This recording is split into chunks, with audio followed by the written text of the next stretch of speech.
Welcome to Coffee and Keys, where we blend our expertise and personal experiences to unlock your awareness of the real estate industry. They're the best. Here they are. And now, here's your hosts, Darlene Kemp and Crystal Jacques. And we're back. And it seems like it's been forever because you took a vacation, I took a vacation. Yeah, it was and nice. So it seems, we have to unwind. We do a lot. We do a lot of stuff. Got to get away, even though those getaways, right, are, on the beach with your laptop, phone everywhere you go. Yeah. That's our vacation. And people are going, I thought you were on vacation. I'm just working a little bit, just, catching up. I've witnessed it. I mean, I travel heavy too. Laptop, iPad, 2 phones, 3 lines. I mean, it never turns off.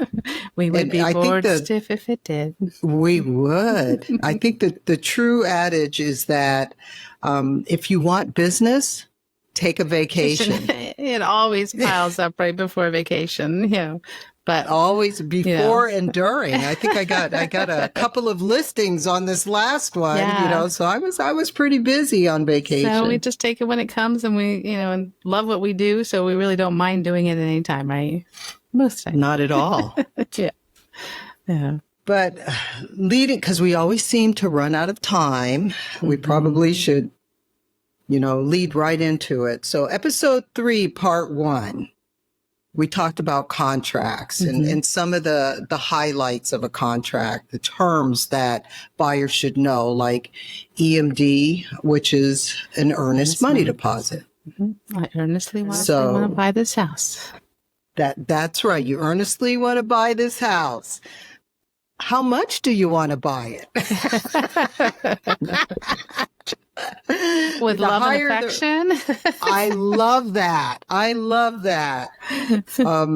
I ever done a sale between 2 family members?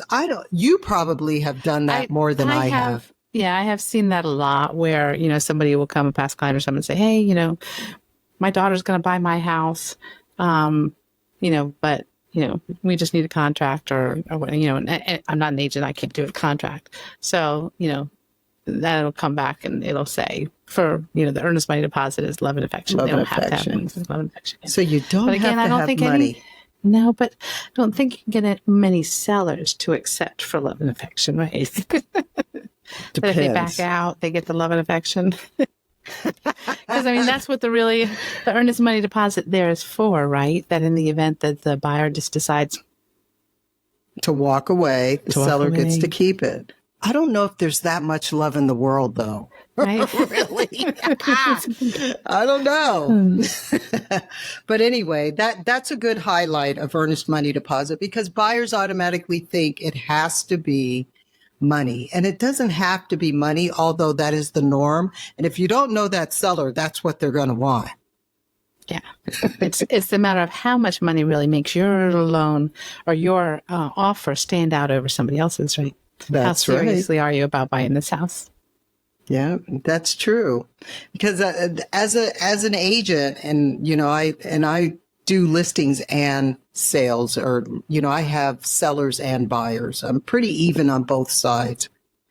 That's one thing that I concentrate on when I present an offer to my seller. I'll point that out. If they're only giving $100 earnest money deposit, and they're offering a lot of money, maybe we want to counter that EMD. Make them see how serious they are. Yeah, see how serious they are. Another thing that kind of puzzles me is if a seller is bringing if a buyer is going to put a down payment on a house and say their down payment is $100,000, just for the sake of argument, why is their earnest money $500? Right. Right. Where's the money coming from, right? Yeah. Where's the money coming from? Do they have that $100,000 to put down? That's when I start making calls as a listing agent to the loan officer. There's certain things that I can't ask, but I do ask, has the down payment been verified, especially? And that is actually pretty common sometimes. They want to put down $500 earnest money deposit, but they're putting down $100,000. Right. As I think a we down talked about that last time too, that it could be coming from like a 401k or a retirement account, and they have to liquidate those funds. So that's what they have available now until they liquidate the funds. So yeah, they're great questions to ask though, right? They are. They Just are. to make sure that they're there. So the second thing we talked about is the purchase price. Now, that is an offer that a buyer makes at the beginning. The seller does not have to accept it. But the final number, if it gets countered and it goes back and forth, is called the purchase price. That is the price that you're buying the house for. Not necessarily the price we're going to lend on. That's true. Because that we're is really true. only going to lend on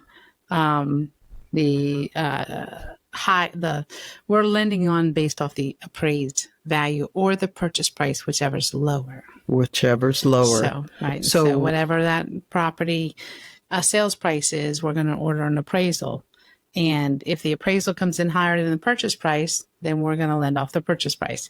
If the appraiser comes in lower than the purchase price, we're going to lend off the appraised value, not the purchase price. So the buyer has to make up the difference then. Correct. And that's where that down payment comes to closing, right? Yep. So they'd have to make up the difference at closing. Now, most contracts do have financing addendums in there, which says that if it doesn't appraise, you're pretty much back to negotiating, right? On that, you start the negotiation all over again. It's important to have an agent on your side to know how to approach, the negotiation in that event. But that's a fair warning to the buyers that. Right. So you buyers might are have allowed to to make pay up the more difference. than the appraised value, but there's some loans that'll say you can't require the borrower to, because if we haven't verified the funds or they can't put the down payment on, then they wouldn't qualify for the loan. That's true. And we'll get into that later on. So we talked about close date. And I have a couple of transactions going now. One of them's cash, so you can close sooner on, a cash transaction. No appraisals required. There's no loan processing. Yeah. I think basically all you really wait for is title work to make sure that, the title is free and clear and able to convey. Right. So those can close. I've done several cash closings where we've closed in like 5 days. You can close, as long as the seller's not living in the house. As long as you got the title in and everything's good, then you can liquidate the funds. Yeah, they can close really fast. Yeah. But if you're getting a loan, it may take a little bit more time to process that loan because, there's so many, steps that you have to take in there.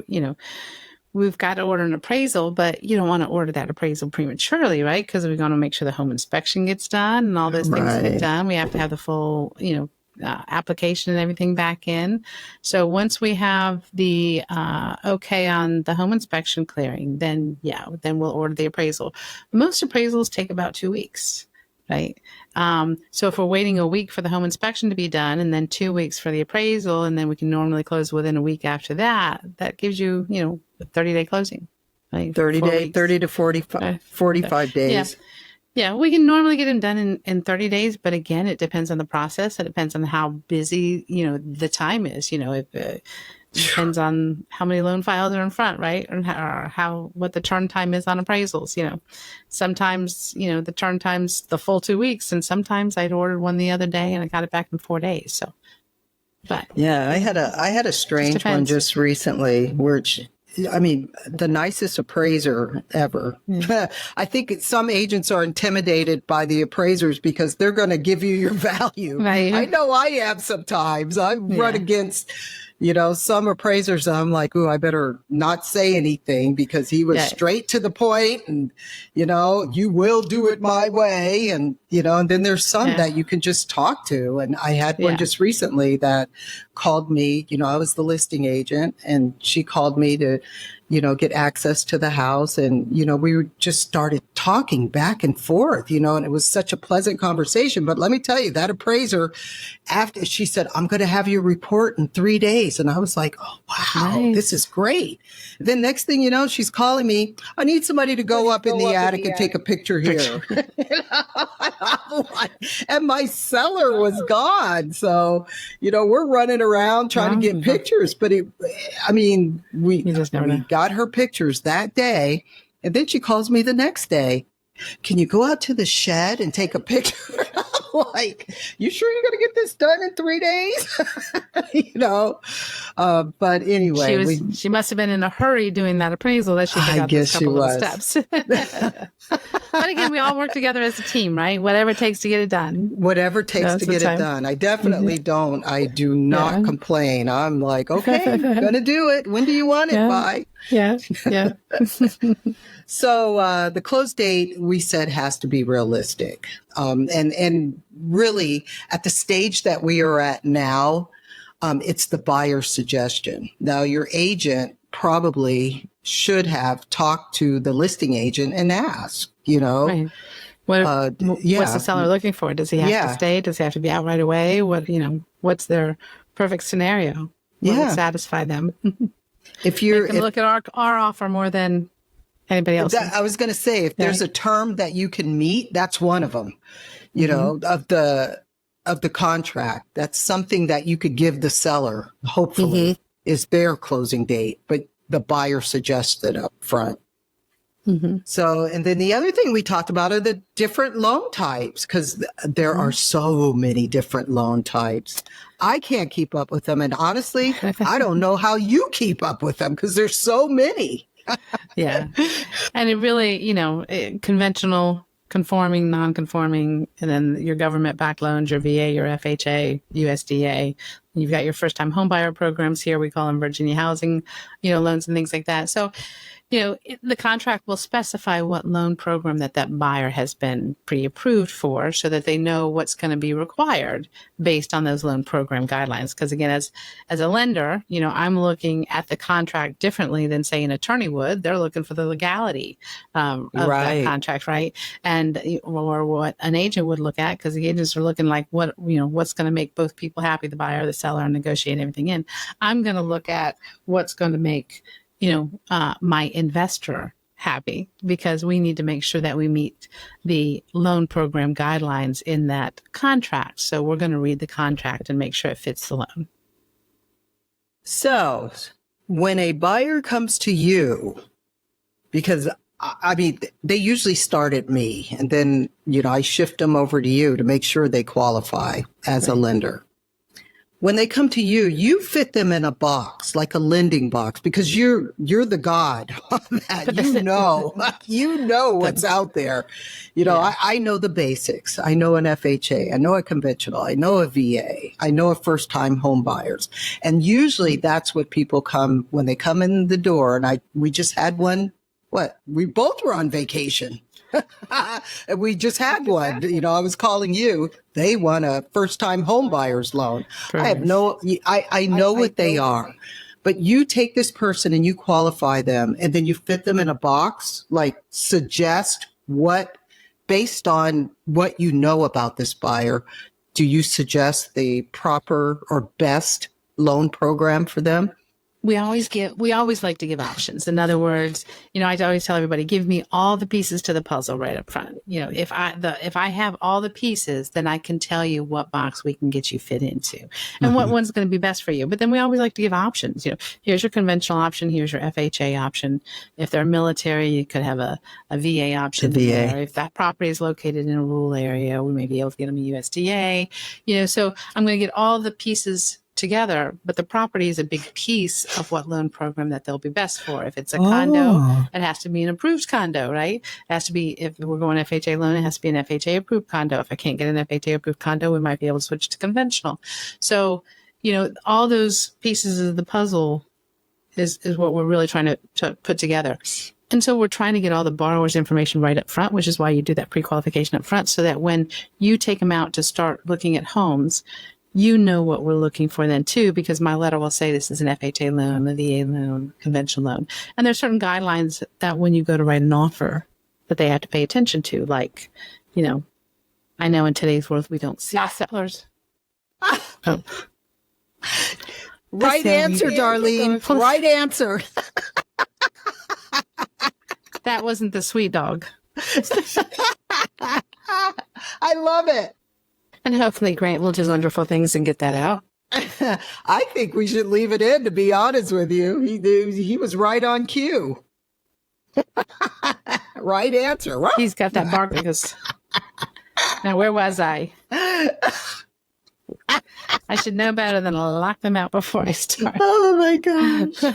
So we were talking about the different loan programs. And one of the things that we should hit on that you graciously said is not every house fits in every loan program. True. So when you have somebody come in the door, like I often do, and I want the first-time home buyers, now they have no idea what a first-time home buyer's loan is and what it does, because the last one that we had, which was just yesterday or day before yesterday, that's the first thing that came out of her mouth. And I said, so what does that consist of? And she said, I don't know. So they've just heard that for being a first-time home buyer, they can get something. And they don't know what they get. They don't know. They don't really realize what it is. And again, each state is different, and each area is different. Right. And what we can and we can't do for those, but normally the advantage of a first-time home buyer is they get to pay. They either can get some grants for the down payment, or they'll be able to borrow the down payment. But they have to fall within a certain income limit, and there's certain criteria to that. It's not always the best program, so that's why I always give everybody the option. Here's your first-time home buyer program. But you know what?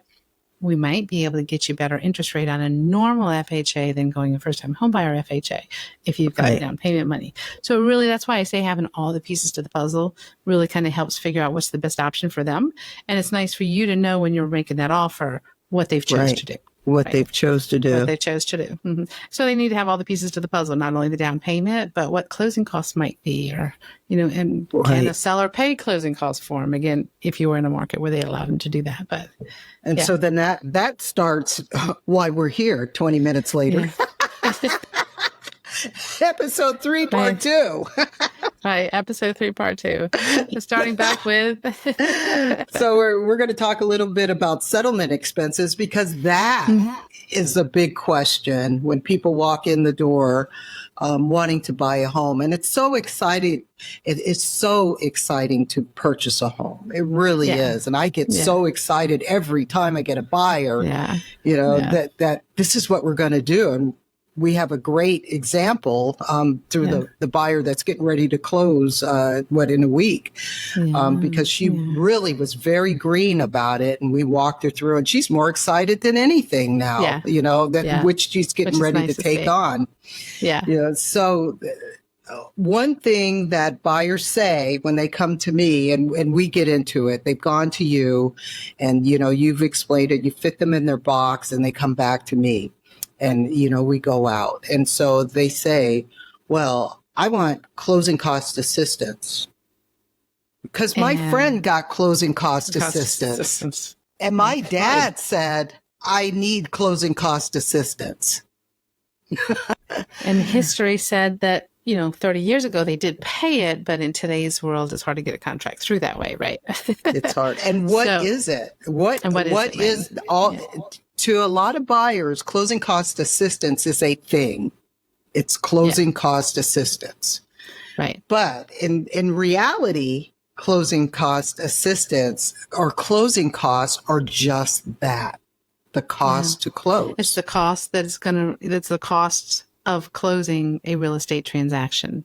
And the buyer has cost and the seller has cost. And they're normal and typical costs for the area and who pays them. We talked about that a little bit too. Yeah, I'm licensed in Virginia and North Carolina. In North Carolina, normally the seller pays transfer taxes. In Virginia, it's normal for the buyer to pay transfer taxes. Mm-hmm. So as a lender, I need to know which is what's normal in that area, right, for normal and customary closing costs. So the closing costs are really just the fees that's going to be required to pay, because even if you have a cash deal that we talked about, you're still going to have closing costs, right? Right. It's not always just with the lender. If you have a You just cash don't deal, have as much. you just don't have as much. So yes, the lender will have certain fees involved with that loan transaction. They could have origination fees, processing fees, underwriting fees. They could have, any of those fees on there. The buyer could choose to pay origination points, which would lower their interest rate for the life of the loan. But then there's also costs that the lender will, require, such as a cost for an appraisal, cost for the credit report. We do flood certifications. If there's mortgage insurance on the loan, that would be a loan cost. So those are all costs that will be considered closing costs, but those are just the lender costs. Then you have other costs, you have the settlement company's costs, with the settlement fees, title search, title insurance, and, all sorts of things like that. We're going to build up an escrow account to pay for your taxes and homeowners insurances in most cases. So on the day of closing, you have to pay interest, from the day of closing to the end of the month. So all of that wrapped together would be considered the closing cost. Closing cost. Closing cost. So typically when a borrower comes to me to get pre-qualified and I come up with a number that they're qualified for, I'll give them something that's known as a loan estimate that says this is about what you're going to need in closing cost, right? Closing cost. Closing cost, though, can be confusing because typically it's the cost to close the loan, but then you have things like prepaids, which are a borrower's costs that are just paid in advance, such as the homeowner's insurance, setting up the escrow account, interest home on that loan. inspection. They're prepaids, prepaids. And then there's some things that are paid outside of closing, right? Yeah. Like the home inspections, we don't know, that's usually paid at the time you do the home inspection. Right. So those are paid outside of closing. It's a prepaid item outside of closing, right? So when you're negotiating that contract, how you word that, closing cost, if you're trying to get a seller to help negotiate that cost for you, is, is it all settlement fees? Is it just closing costs? Is it closing cost prepaids and discount points, since discount points are an option that the borrower chooses? So you want to know what the seller's going to agree to pay. And in some cases on a VA loan, 4% of the sales price can go towards paying off debt to help get that borrower to qualify. And we're going to do a podcast on, because that is something that, oh my gosh, that can go both ways. If you're the buyer's agent, that's wonderful if you can get your buyer's credit card paid off. But if you're the seller's agent, and sellers don't realize that, that's why they're represented.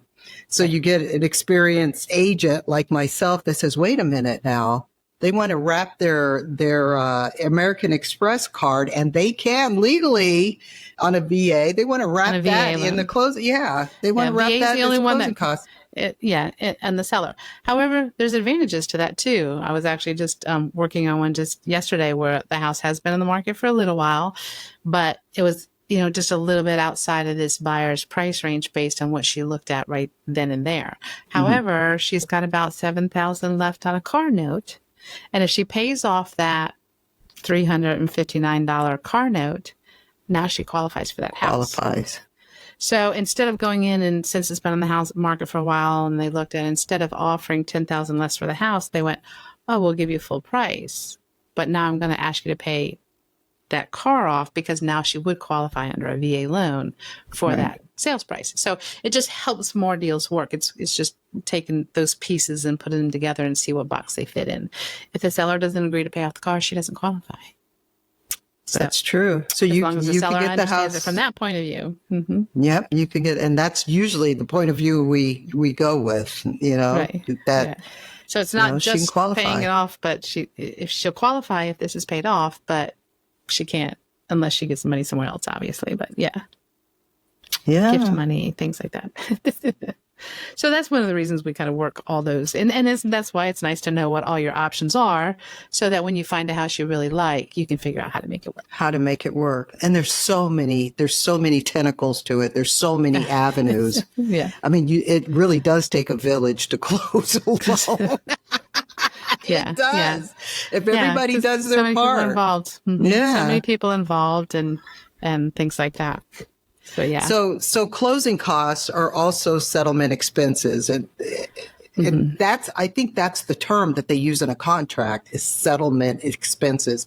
And there's many avenues. There's many hands in that pot of money that's called closing costs. Yeah. So, Yeah, absolutely. just to give a few, I think you named a few things, because the appraisal is one of the most popular. You got to have an appraisal if you're getting a loan. House has to be worth what the lender is going to loan you.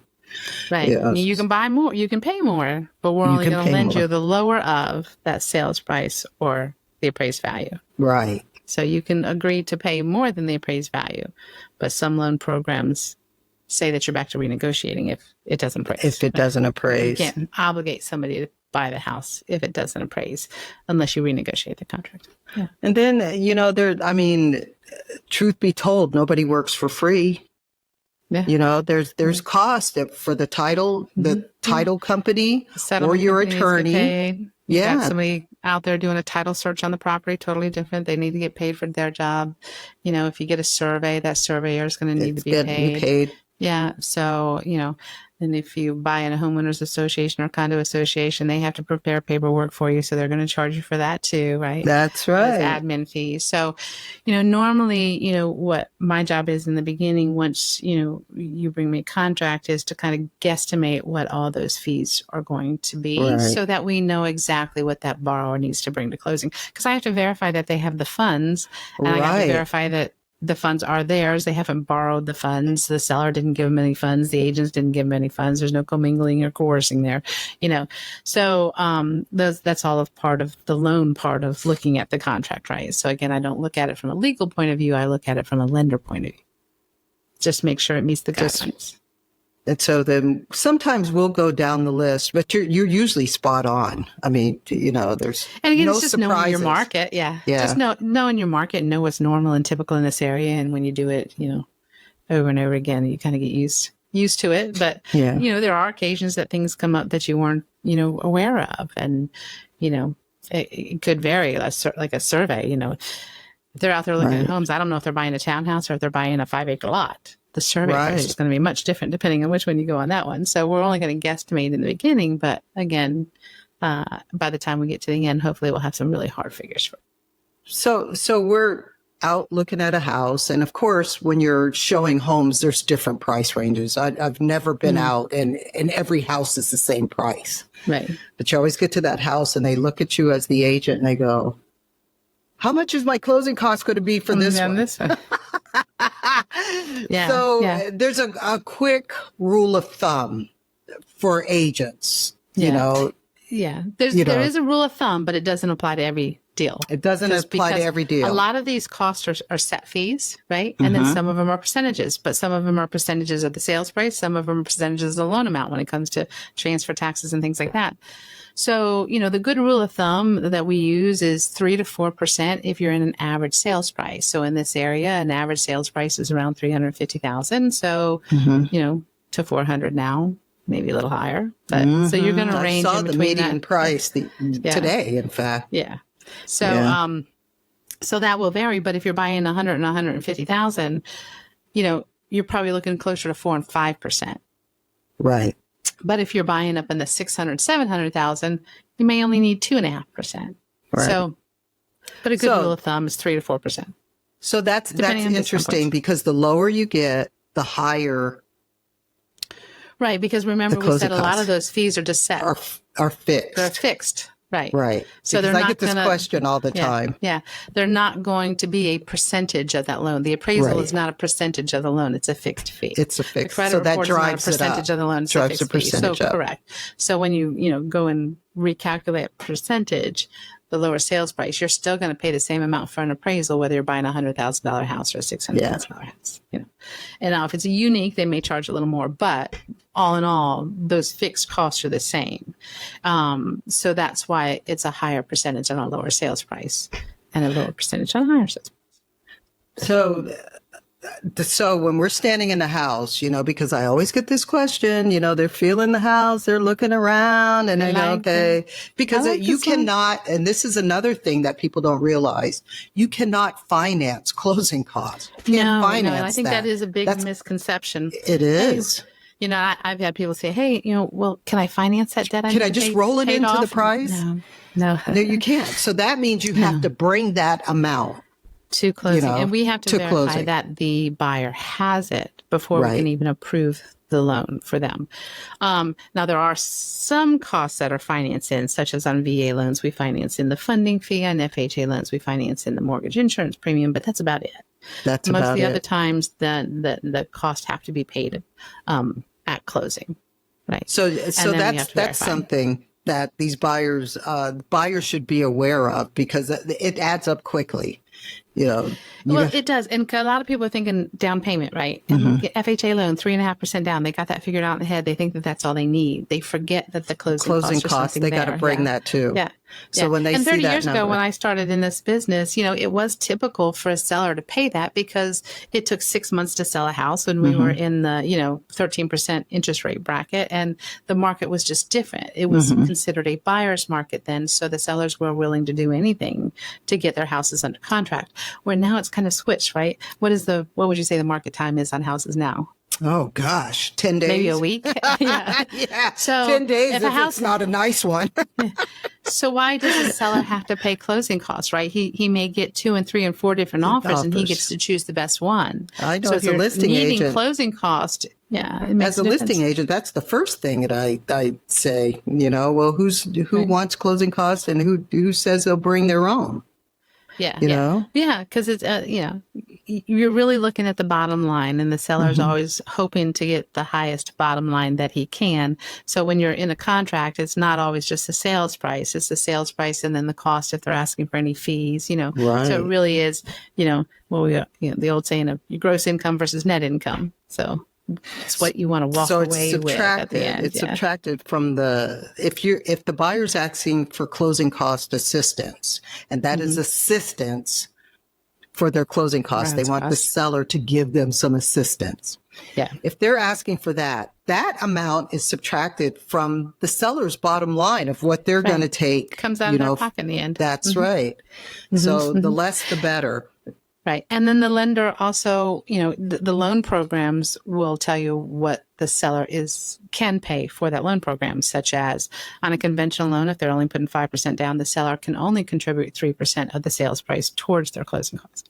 Now, if they put 5% down or 10% down, that amount goes up. But on VA loans, they're allowed to pay everything. VA loans are actually allowed to pay 4% of the sales price towards debt.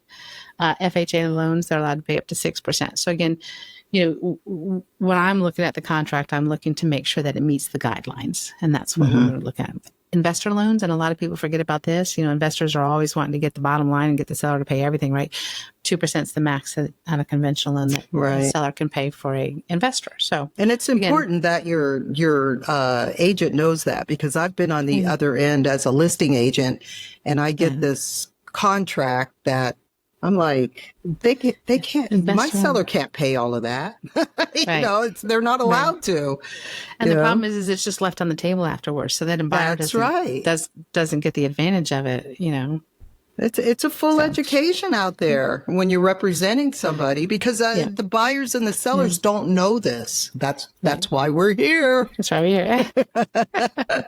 Believe me, I've made my phone calls to you a lot of times. And, there's been times that, especially if I'm a listing agent and I'm getting this contract from a buyer's agent, I do call you and I go, I'm not so sure about this part. Can they do this? Can they do this? So, yeah. But again, I always say whoever has the money makes the rules, right? That's true. So, VA and FHA guidelines, they're guidelines are the guidelines, right?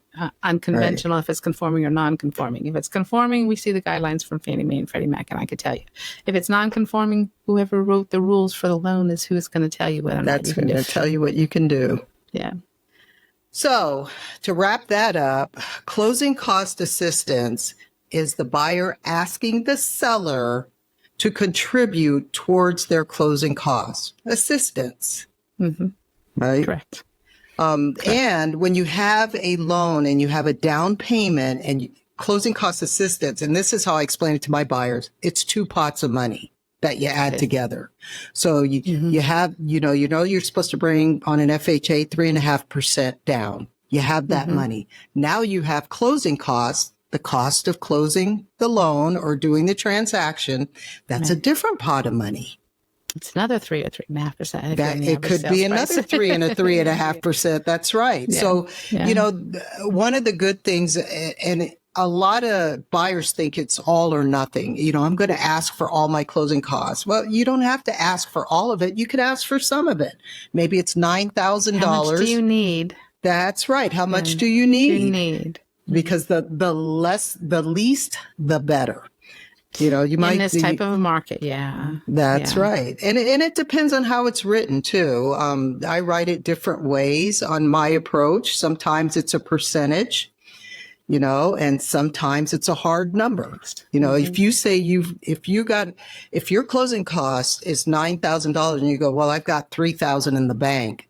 That's all I'm going to spend of your money that you're willing to part with. And so then we put a hard number. We want the seller to contribute $6,000 towards your closing costs because, you know, you're going to bring $3,000 or less, you know, at that point. So it depends. It really depends. And again, it's a lot of thought put into it. Yeah. So, but that's one reason I say, you know, when we were talking about getting pre-qualified first, that's all a part of the pre-qualification, right? Is knowing your numbers, knowing how much closing cost do you need, how much down payment do you need. And that way you can see this is how much I have and this is how much I need. So that when I give it back to you, I'm saying, if you don't get at least $3,000 in closing costs, we can't make it work. So now you know what you're up against, right? So, you know, so your agent, your representative, it's important that they are your champion as they are working for you as the buyer. To what you need to get into the transaction. That's right. Yeah. And it's important to know how this works because that's why we're hired. That's why you hire an agent. Buyers don't know all of this. And we're educating you as a buyer now. You know, you know a little bit more, or you're a little bit savvier than the average buyer. Which is another reason why it's really good to communicate and have the line of communication open. You know, again, I'm not going to give you any personal information for the buyer, for sure. No, you know, I know not to ask. Because you have told me, I'm not telling you that. I can't tell you that. But I will give you, they qualify for this and I verified funds. However, they need to get about $3,000 in closing cost assistance in order to make this deal work. You know, so I'm going to give you what they need to do so that they can buy now rather than wait for later, because who knows what's going to happen later. You know, you never know where their market's going to go. Houses might be more expensive later, right? So they are. So that's what and it's important. It's important to know as much as you know, because it's not just your buyer, but you've got to negotiate against another agent. And you got to know, at least I do, I have to know my approach, because I know if I'm asking for $6,000 and they come back, say the seller comes back and says, I'm not giving you anything. How do I negotiate that back into the contract, which I'm pretty savvy on doing that. But I ask, I ask a million questions because my mind is angling every which way, because I know what the questions are that are coming my way. Putting the pieces of the puzzle together so that everybody wins, you know. So you're always looking for a win-win for the buyer and the seller, and being able to walk away happy. That's part of negotiation. Yeah. It's not just getting, win-win. You know, for your buyer, but you got to know why. Why, you know, that I think that's the biggest question, is the why. Why do you want that? And you got to know the approach on how to deliver that. When I call up the buyer and say, hey, I need this document, or I need that document, it always goes better if I say, I need this because, or I need this because these are my guidelines. This is what I'm trying to do. This, you know, I'm working on your behalf, trying to make the case for you. So this is why we need this document. So I love that the why, because I think it makes all the difference in the world, is to understand. It does make the difference. The why behind it, right? Yeah. Absolutely. And people forget that, because I mean, I've been in some tough negotiations, and, you know, first of all, I always know what we can sacrifice, even though I don't tell everybody I know, you know, what we can sacrifice. But sometimes, you know, you give them a little and they're like, okay, we're good, you know, because I won. You know, and it's not always I won. It's a win-win for both sides. You know, we want to feel like that's a successful negotiation right there. The seller wants to sell, the buyer wants to buy. You got a way to put them together, and Yeah, that's why I make big And noise, if the deal falls apart because of that, you know, a little bit of money, yeah. that was not a successful negotiation. You got to figure out how to make it work. But there's a lot of things that are important to a buyer and a seller, you know, so it's not always about money. It's also a lot about emotion, and it's about time It is. frame. What's most important to you? Is it the inconvenience? Is it the time frame that you have to close? Is it having to move twice? Is it, you know, so, or is it the bottom line, or you just want people out of your house? I don't want anybody walking in my house anymore. I just want a contract on this thing. Yeah. You know, so there's a lot of things there's a lot of emotions that go into negotiations, you know, as well. So that's, you know, one of the things that you look at is, you know, how fast can you close? How, you know, how important is that to the seller and to the buyer? And it is, you know, real estate is an emotional event. It is. I mean, it's amazing how sellers are, because sellers start out with, they're giving up their baby. You know, I remember when my kids grew up in this house, and you know, and they want to hold back. But as soon as they get that contract, they're like, all right, well, here you go. We're done. I have a seller now that I'm working with, and I'm getting ready to list her house. And I was on the phone with her talking about her baby's ugly. And, you know, it's the cutest house, but she's lived in there for 36 plus years. And I think the furniture that she moved in day one is the furniture she has today. And so I gently suggested that we take all that furniture out and we stage this house, because she wants a lot of money for that house. And, you know, I explained to her that, yeah, she wants top dollar, but I've got to that's why you hire me. I cannot twist an arm and make them buy it, but my job is to get them through that door. You know, and so, and I said, so I know the house is solid. I said to her, I know it's solid, but the furniture, I think we've got to take another approach with furniture and get your furniture out and get it in. And she says, if one more person tells me my furniture is outdated, I'm going to scream. And I said, well, I'm telling her baby's ugly. Yeah. And you know, and it's funny because I stopped very short of saying, well, your baby is ugly. Very short of that, you know, but I sympathized with her. And that's when I told her, I said, listen, I have to get the people in the door. And you know, 90% of the homes nowadays, people go online first and they look at the pictures. Right. Every angle has to be right. Every color has to be right, you know? So we're just going to put some different clothes on your baby. And she finally came around and she understood. And she said, okay, I'll get the furniture out. We'll get it staged, you know? And the pressure's on, but I thrive on challenges like that. I think we're going to do fine. Right. And it really is figuring out what is most important to the seller. And, you know, she was saying that top dollar was way more important to her than her old furniture. So, yeah, you choose. So you got to top dollar top dollar. You have to make it look just right. You know, you're willing to sacrifice a little on the top dollar. You can not have to worry about all the extra steps that you have to take. So, you know, if she wanted to list it, if she wanted to list that house, she wanted to list it at the bottom of the market, we'd be on the market today. Yeah, absolutely. So that's why I said it's really just finding out what is the most important for the seller. Is it one or the other? And then sometimes there's just a compromise, you know, in order to get it done.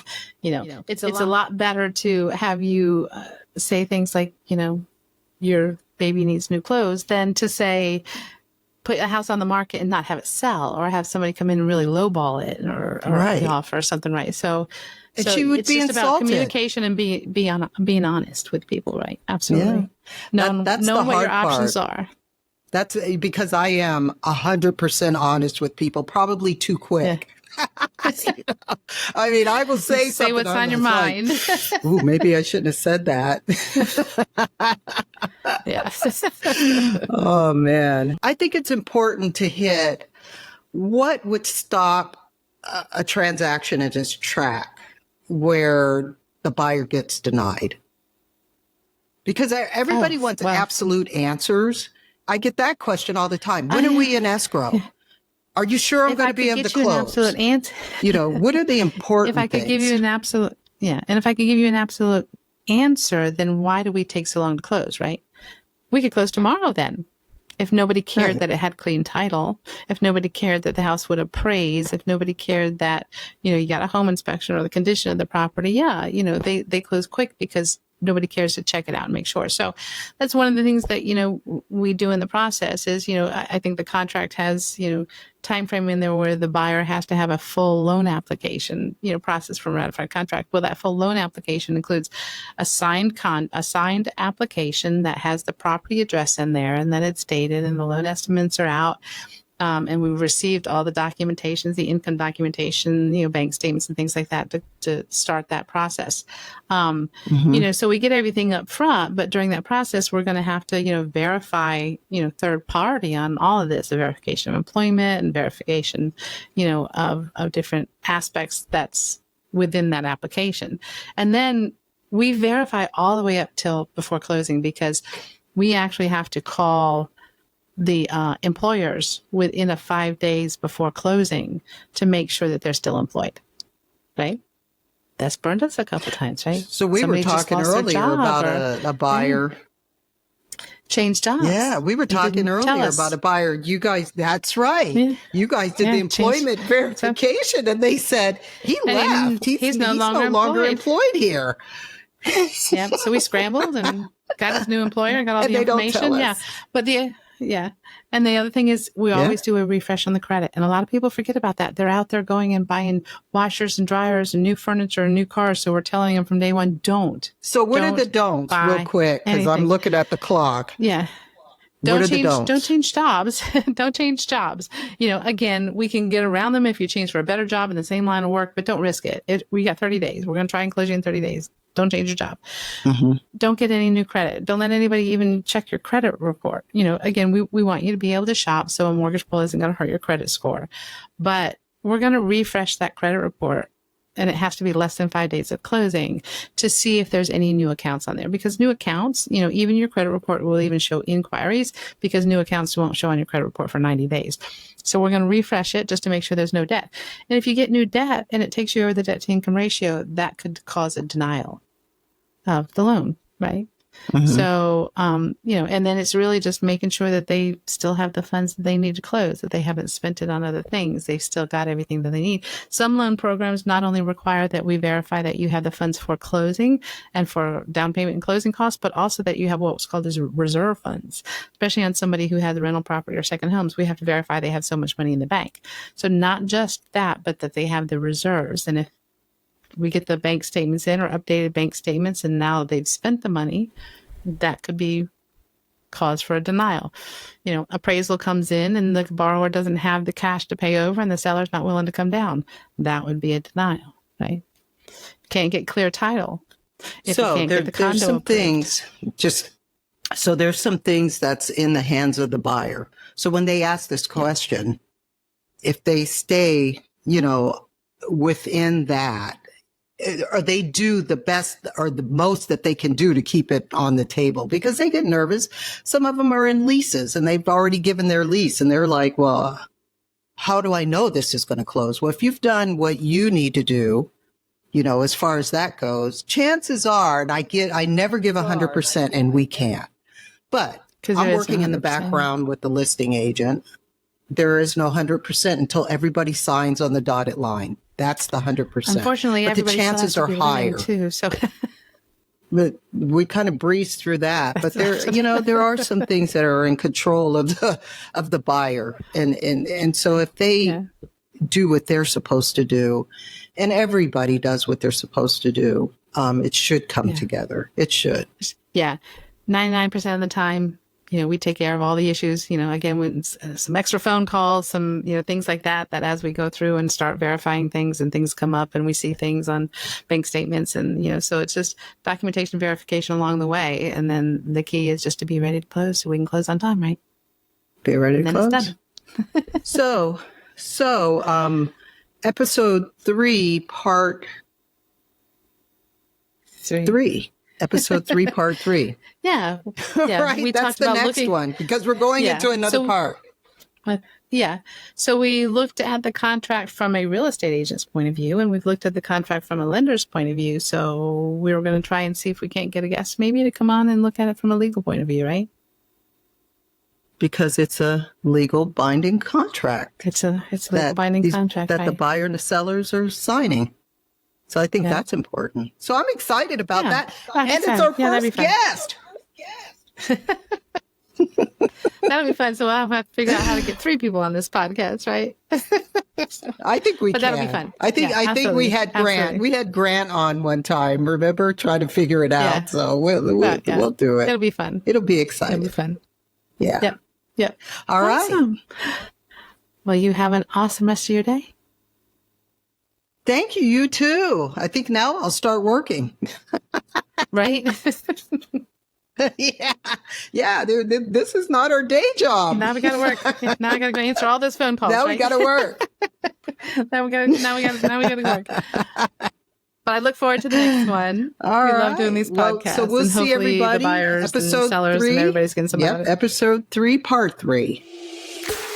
Coffee and Keys is brought to you by Darlene Kemp, VP, Senior Loan Officer, NMLS ID 173897. Atlantic Coast Mortgage, LLC is an equal housing lender. NMLS ID 643114. www.nmlsconsumeraccess.org. And Crystal Jacques, Realtor for both RE/MAX Allegiance, 4000 Virginia Beach Boulevard, Suite 164, Virginia Beach, Virginia 23452. Office phone 757-490-7300 and RE/MAX Professionals, 20,241 North 67th Avenue, Suite A1 Glendale, Arizona 85308. Office phone 623-362-3000. Each office is independently owned and operated and supports the Fair Housing Act and Equal Opportunity Housing.